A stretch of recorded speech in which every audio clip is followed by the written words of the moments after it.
Hello everyone. In the previous lectures of this module, we have discussed about the vector representation of or the geometric representation of signals. Si of t we have represented as vector si with the coordinates si1, si2 likewise, correct? And then we have discussed about Gram-Smith orthogonalization procedure. After that, we have discussed about how to convert a continuous AWGN channel to a vector channel. So now in this, moving further in this lecture, we are going to discuss about optimum receivers using coherent detection. As the name indicates, optimum receivers are the one, they are the efficient receivers. Efficient receivers in the sense the average probability of error is minimized in these receivers, and the receivers are using coherent detection. That is, the orthonormal basis functions should be known to the receiver, which are used at the transmitter end. The phase of the signal and the frequency of the signal which is used to modulate should be known at the receiver end as well. So combining together, the receiver we are going to discuss is optimum receivers using coherent detection. In that, the first concept is maximum likelihood decoding. Okay. Before jumping into this concept, what we want to understand is what is the effect of noise on the received signal. Say we have transmitted signal si of t, and its vector representation is si. This is the si. In this point, if you consider, as you know, this is a three-dimensional space given, okay, and the this space is called as Euclidean space. Here, first diagram indicates some vector with noise cloud, okay, in the three-dimensional space having phi1, phi2 and phi3 as orthonormal basis functions.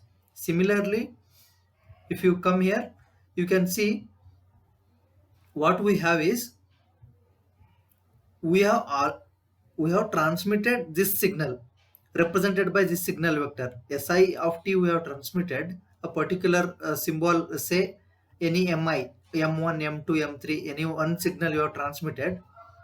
Its original point is here, message point is here, but because of this noise, this has been shifted in the observation vector here. What is observation vector? Here you can see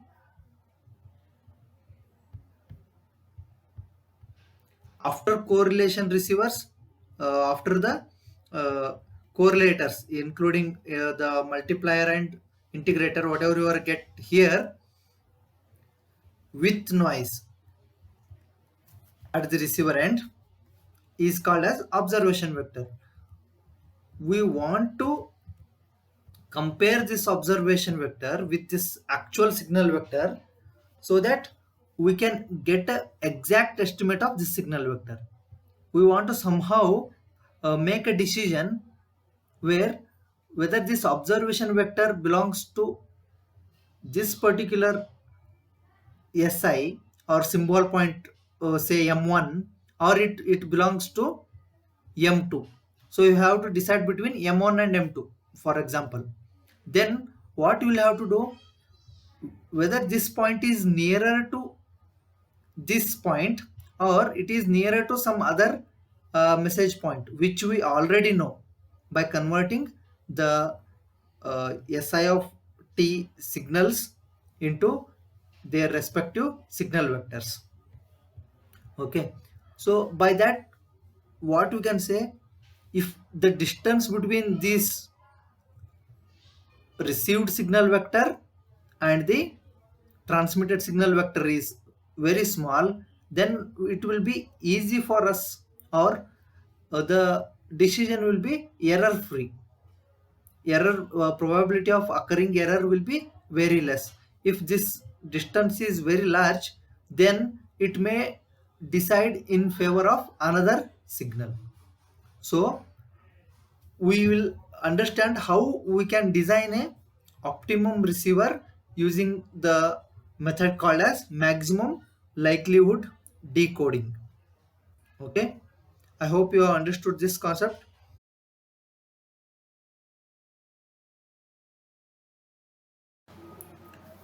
Now let us coming to the maximum likelihood decoding. It is given like a problem statement in the signal detection.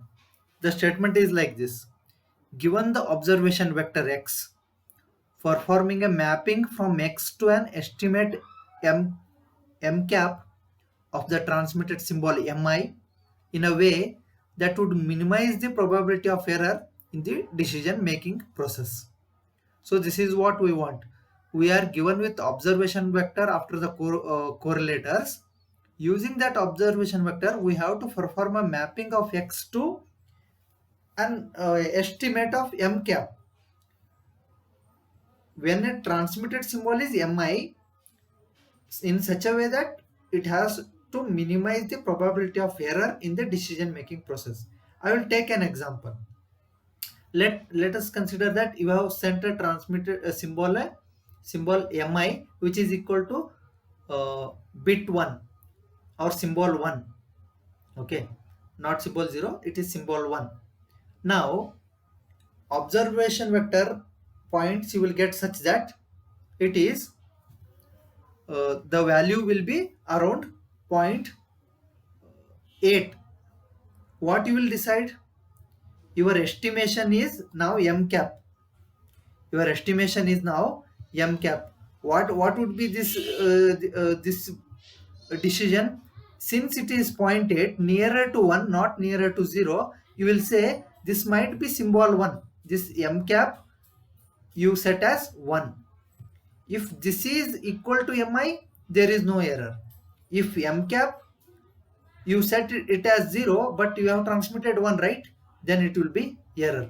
Likewise, if you when you send millions, that is in mbps, millions of bits of information, few bits of information might be corrupted and you decide in favor of the opposite symbol, and that decision making process should have minimum errors. For satisfying this condition, we are using maximum likelihood decoding. To solve this, let us now consider, given the observation vector x, suppose that we make the decision m cap is equal to mi. So we are estimating the correct decision. Then the probability of error in this decision, which we denote by P of mi bar x, is simply given by this equation. How we can write probability of making a decision which is error free, that is erroneous? It can be given by 1 minus the probability of making a decision which is correct. You can say probability of error PE is equal to probability 1 minus probability of making the correct decision. This probability, which is when you have sent mi and the receiver received vector is also you have decided in favor of mi, then it is correct probability. Correct. 1 minus this correct probability, the probability of decision deciding in that favor is your probability of error. If this is small, this would be large. If this is large, then it will be very small. So what we have to do, we have to maximize this, making the probability of making the correct decision. Say probability of making correct decision is 0.98, then what will we will be left with 1 minus 0.98, that is 0.02. That is the probability of getting a wrong decision out of the given vector x. So here the requirement is to minimize the average probability of error in mapping each given observation vector x into a decision. On the basis of the above equation 7.47, we may therefore state optimum decision rule by setting m cap is equal to mi if only when the probability of this received signal is greater than or equal to probability of signal out of all the given signals.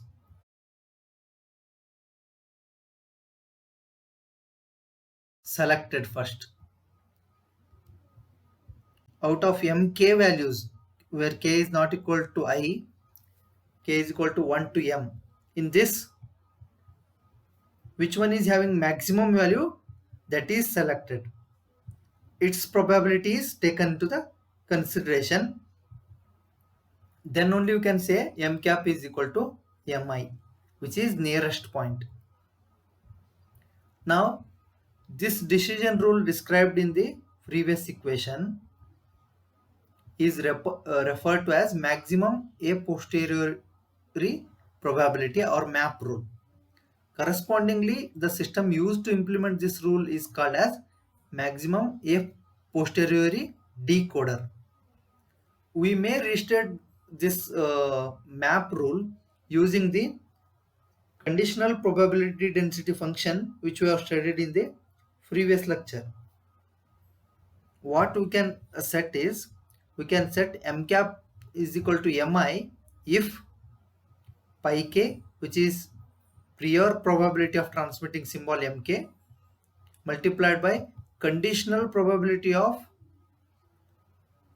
having x when transmitted is the given symbol, transmitted symbol is mi, divided by conditional probability of getting sample vector or the signal vector, or the observation vector x. This is constant, we cannot control this, right? What will be observed, this cannot be controlled. But here this is pi k is priori probability, depends on how many message symbols we are modulating. So this is also we cannot consider for our evaluation. But this one, this is the conditional probability of getting the same signal as which we have transmitted. So if we can able to increase the value of this one, we can say we can set, that is the point is signal mi, which is exactly what we have transmitted. And this conditional probability function, which is defined over here, for k is equal to I means you can substitute here k. Okay, so the conditional probability function bears one-to-one relationship with log likelihood function. What is this log likelihood function is, this is a function derived from previous stage, that is from this equation. If you apply log on both the sides, what you will get is, we can ignore this term, and this is exponential, so this term will be in the log of this term we will see, and the corresponding answer, whatever we are getting, the probability answer we are getting is called as likelihood function. So if we take log of this, it will be likelihood function. So what we can say is simply, if LMK or this is maximum for k is equal to I, then we can set m cap, or our estimation is equal to mi, which is our transmitted signal. What we are saying indirectly is, indirectly we are saying, if this distance is minimum, then we can easily decode the signal without any error. This distance is given by this part of the equation in the previous lecture where we have discussed. This is xj minus sij, and this is the norm of this noise vector distance, or the Euclidean distance between message point and received point are very small, means then probability of error will be minimum, and that is named as likelihood.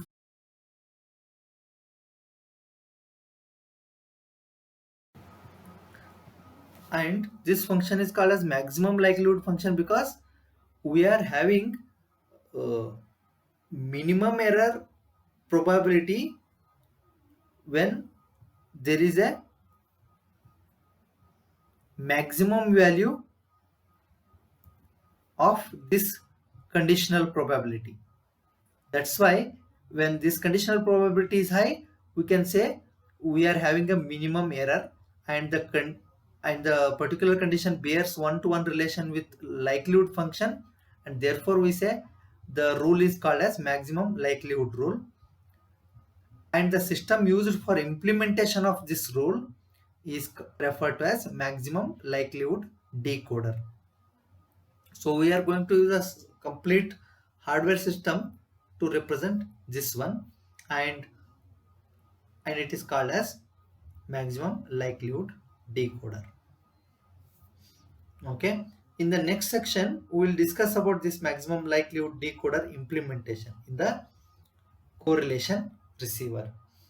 So let us move on to the next topic, which is correlation receiver.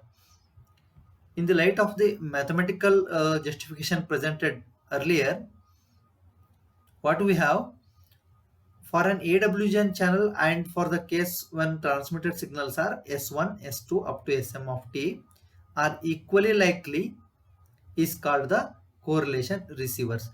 If S1, S2, S3 up to Sm are equally probable to probability of occurrence, then the receiver is called as correlation receiver. They have the relation, uh, the there is a relation exists between them.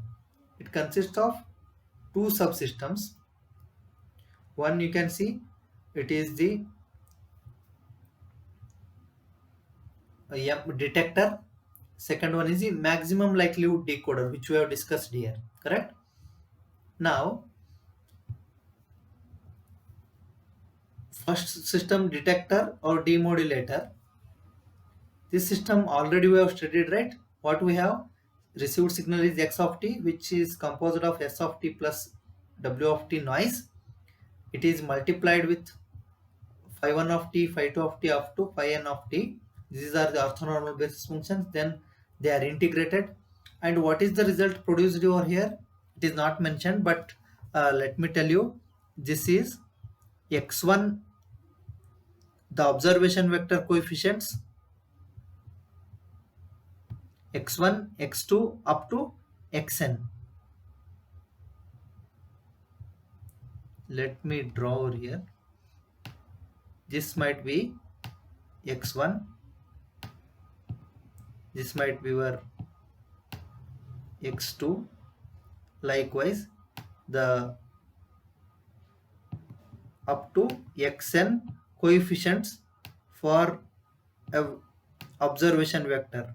Observation vector coefficients are, or the coordinates of this vector are, if n dimensional space, it will be up to n coordinates.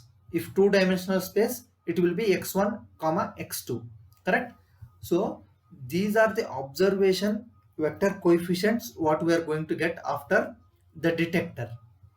Now this observation vector coefficients, or indirectly we can say the observation vector itself, x is having x1, x2 up to xn. This is applied to a next stage, which is called as signal transmission decoder, or the maximum likelihood decoder, which we have discussed earlier. What are the processing which takes place here? Here the applied vector is multiplied by corresponding the signal vectors s1, s2 up to sm. From where we can get these signal vectors? These signal vectors we get from the geometric representation of signals. There we have calculated, right? That will be known, that should be known to the receiver. This is multiplied with these, the transpose of these vector coefficients. Now after multiplication, they are uh, they are given into accumulator so as to calculate the inner product of the signal. So the combined effect of this multiplier with accumulator is to produce inner product of the signal, which is X transpose S1, X transpose S2, X transpose SM. And we are going to subtract half of the energy of corresponding signal. So there is a derivation for how this equation has been arrived. We are not going to solve that, but here what we can understand, this X transpose S1 is going to have a next component as subtraction of 1 by 2 E1. So we will calculate all the m different values here, and we are going to give it to the next block, which is going to select the largest value among these values. That's why the estimate is called as maximum likelihood decoded estimate, or the value, which provides us very less error. Okay, that is about our correlation receiver. I hope you have understood these two topics. Our last topic in this module is the matched filter receiver, that we can discuss in the next class. Thanks for watching.